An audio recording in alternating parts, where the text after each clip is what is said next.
Good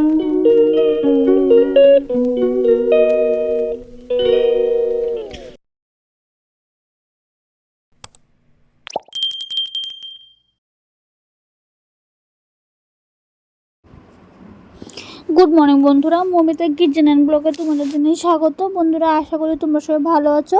তো আমিও খুব ভালো আছি। তো বড়দের প্রণাম, ছোটোদের অনেক অনেক ভালোবাসা জানিয়ে আজকের ভিডিওটা বন্ধুরা শুরু করছি। তো বন্ধুরা, আজকের ভিডিওটা আমি আগের দিন রাত্রে থেকে শুরু করছি। তো দেখো, হঠাৎ করে আমাদের এখানে খবর আসলো যে প্রচণ্ড জল বেড়ে গেছে, আমাদের পুকুর টুকুর সব ডুবে গেছে। তো তার জন্য আমরা দৌড়ে সবাই দেখতে গেছি। আর পুকুরের জায়গাটা আমি ভিডিও করেছিলাম, কিন্তু সেটা উঠেনি। তো পরের দিন সকালে তোমাদের পরের দিন সকালের যে ক্লিপটা ওইখানে তোমাদের দেখে দেবো। আর এটা হলো আমাদের পুকুরের আগে আর একটা পুকুর আছে, ওই পুকুরটা এইখানে কখনো এখানে কোনো দিনও জল আসে না। আর এখানে জল আসা পুরো জায়গায় ডুবে যাওয়া। কারণ আমি আর এই জায়গাটা দিয়ে আমি বিকেলে মাত্র হেঁটে গিয়েছিলাম, আমি আমার বোন, যে জল কতটুকু কমেছে। তো কিন্তু এই জায়গাটার মধ্যে হঠাৎ করে এত যে জল যে বেড়ে যাবে আমরা কখনো ভাবিনি। যদি ভাবতাম তাহলে সবার সেফটি জিনিসটা করে রাখতো। তো এত জল কি বলবো। তো সবারই পুকুর টুকুর সব ভেসে গেছে। আর এই জায়গাটা জল ওঠা বিশালগড় পুরোই ডুবে যাওয়া। কারণ এই জায়গাটা অনেকটা উঁচু, এই জায়গার মধ্যে সহজে জল আসে না। কারণ আমার রিলসের মধ্যে বা আমার ভিডিওতে প্রায় সময় তোমরা এই জায়গাটা দেখবে। কারণ আমি যে জমিগুলি যে দেখাই এটাই ওই জায়গাটা। তো রাত্রেবেলা দেখে তোমরা বুঝতে পারছো না। তো এটা ওই জায়গাটা সবাই আমরা খবর পেয়েছি জল বেড়ে যাচ্ছে, প্রচণ্ড জল। আর আমি কিন্তু ছিলাম ওই যে ওই লাইটটার এখানে ছিলাম। ওই লাইটটা থেকে এখানে আস্তে আস্তে দেখো কত পরিমাণ জল, লাইটটার থেকে জল উঠতে উঠতে আমি পিছনে চলে আসতাম। তারপরের দিন এত ভয়াবহ অবস্থা ছিল। তারপরের দিন ঘর থেকে বেরোনোর মতো অবস্থা ছিল না, এত খারাপ পরিস্থিতি ছিল। তো তারপরের দিন আর কোনো আমি ক্লিপে নিতে পারিনি। এটা হলো তারপরের দিন, যখন জল একটু কমা ভাব ধরছিল। যে দেখো আমি এই জায়গাটাকে এই জলের জিনিস এই জলটাকে পরিমাণটাকে যদি আমি বলছি যে জলটা এখন কমছে, তাহলে তোমরা আন্দাজ করো না যে কতটুকু জল। আর ওই দেখো আমাদের পুরো পুকুরের সব জল ভেসে এখানে চলে এসেছে। আর মাছ টাছ তো সবই চলে গেছে। এইখানে পুকুর কখনো ডুবে না, আমাদের পুকুরের পাড় এত উঁচু, ওই পুকুর কখনো ভাঙে না, এদের পুকুরও কখনো ভাঙে না। আর ওই দিন তো আমি সারাদিন একটু পর বারবার আসছি যে জল কতটুকু কমছে। ওই দিন কেউ আর বাড়িতে থাকেনি, কেউ আর রান্নাবান্না কারোর বাড়িতে কী হবে। কারণ আজকে টানা 5 দিন ধরে এরকম অবস্থা, কারোর বাড়িতেই কিছু খাবার দাবার কিছুই নেই। হয়তো বা কারোর বাড়িতে জল উঠেছে, কারোর বাড়িতে জল উঠেনি। কারণ জল না উঠলেও কী হবে, কেউ বাড়ি ছাড়া আছে, কেউ উপোস আছে, কারোরই মন মানসিকতা কিছুই ভালো নেই। মন খারাপ লাগছে, কারোর বাড়িঘর ভেঙে যাচ্ছে।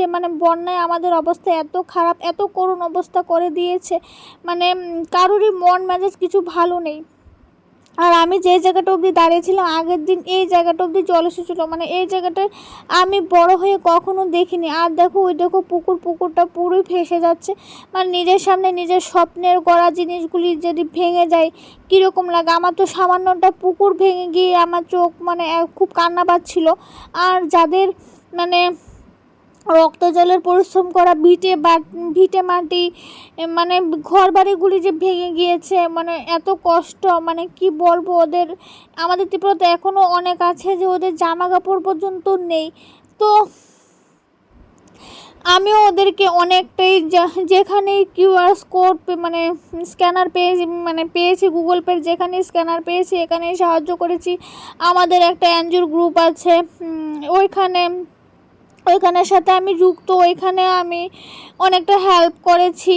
আমাদের একটা কন্টেন্ট ক্রিয়েটার একটা গ্রুপ আছে, ওইখানেও আমি আমার যতটুকু সামর্থ্য, কারণ আমি তো সেইভাবে কোনো ইনকাম করিনি, আমি যতটুকু পেরেছি আমি দিয়েছি। কারণ আমার একটা সাহায্যতে যদি কারো জীবনটা যদি ফিরে পাই, তাহলে আমি অনেকটাই নিজেকে নিজে ভাগ্যবান মনে করব। কারণ এই সিচুয়েশনটা একটা সময় আমার লাইফ দিয়ে গিয়েছিল। যে আমার বাবা যখন অসুস্থ হয়েছিল তখন আমারও লেগেছিল যে একটু পয়সা যদি পেতাম তাহলে আমার বাবার প্রাণটাও ফিরে পেতাম।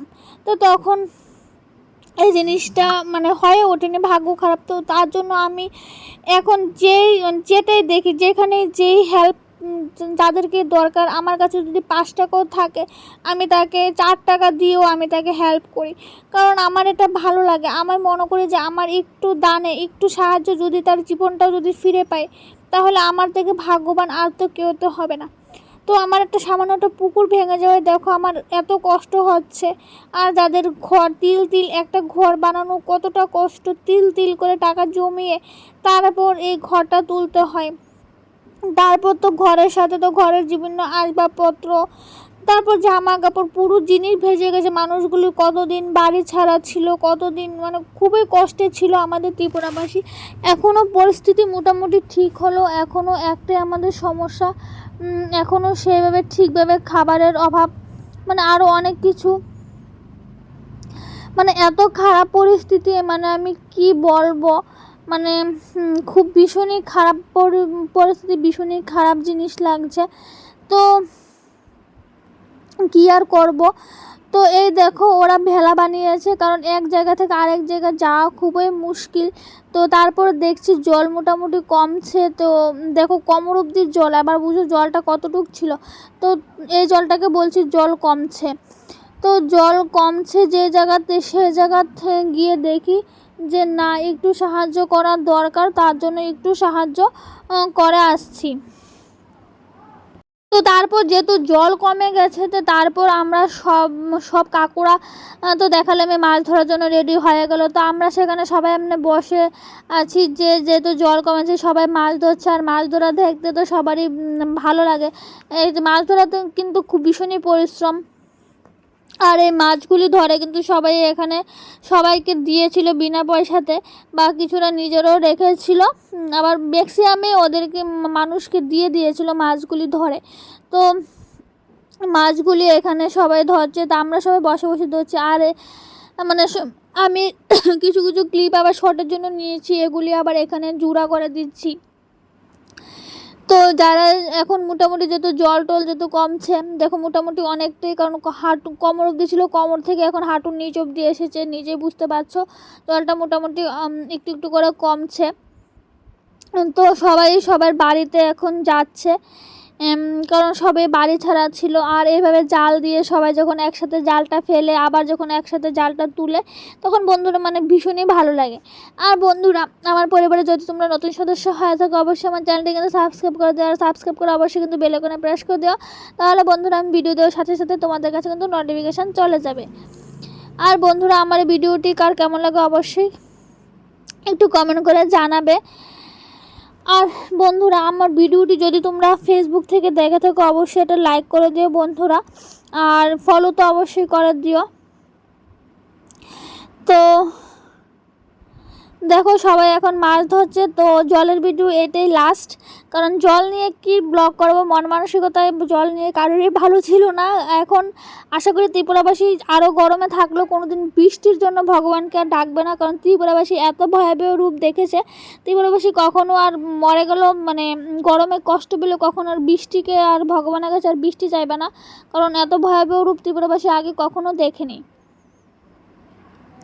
আর দেখো এই ভাইটা আমাকে বলছে যে আমি খুব পরিশ্রম করে মাছ ধরেছি, আমাকে একটু ভিডিও তুলো, আমি একটু ব্লগে যেতে চাই। আমি বলছি এটা উঠছে না কেন জানি, কালো কালো দেখাচ্ছে। তো এখানে আমি, আমার বোন, তারপর আমার একটা স্কুলের একটা ক্লাসমেট, আমরা সবাই এখানে বসে আছি। তো আমরা একটু পরে অ্যাকচুয়ালি বাড়িতে গিয়েও কী করবো, আমাদের কারেন্ট ফারেন্ট কিছু নেই, তো আমরা এটা বাড়ির পাশেই, তো আমরা পাড়ার সবাই এখানে বসে আছি। তো বন্ধুরা, আজকে ভিডিওটা এখানে শেষ করে দিলাম, ফিরে আসবো নতুন একটা ভিডিও নিয়ে।